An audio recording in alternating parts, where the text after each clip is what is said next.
হাজার হাজার কোটি টাকা নতুন করে হাসিনার সাথে মিটিং করেছে। ইলেকশনের আগে বড় বড় ফিগারকে এখানে অ্যাসাসিনেশন করা হবে, গুপ্ত হত্যা করা হবে। পুরো এখানে ভারতীয় আধিপত্যবাদ এখানে সব থেকে বেশি অ্যাক্টিভ আছে। এখানে আওয়ামী লীগের হাজার হাজার কোটি টাকা, তার সচিবরা, তার পুলিশরা, তার পান্ডারা সব রয়ে গেছে। আর্মির মধ্যে একটা বড় অংশ রয়ে গেছে, কোনো সংস্কার করা হয় নাই। তারা বারবার স্যাবোটেজ করবার চেষ্টা করছে, এই রাষ্ট্রকে, এই সরকারকে ফেল করানোর চেষ্টা করছে।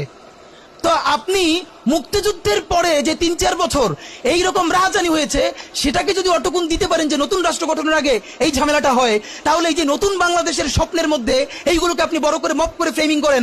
আপনি এই জবান যে আপনার না, এই জবান যে দিল্লির জবান, ভারতীয় আধিপত্যবাদের জবান, সেইটা বুঝতে আমাদের পিএইচডি করা লাগে না। সুতরাং জুলাই সনদের সাথে নির্বাচনের ক্ষেত্রে শুধু আমাদের 2 মিনিট কথা।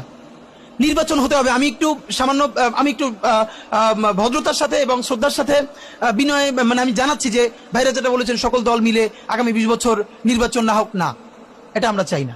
আমরা নির্বাচন চাই। মানুষ গত 16 বছরে ভোট দিতে পারে নাই। মানুষ আনন্দ নিয়া শীতের সকালে বাচ্চা কাচ্চাকে কুয়াশার মধ্যে লাইন দিয়ে দাঁড়াই থাকবে, ভোট দিবে। আমরা সেই বাংলাদেশ দেখতে চাই।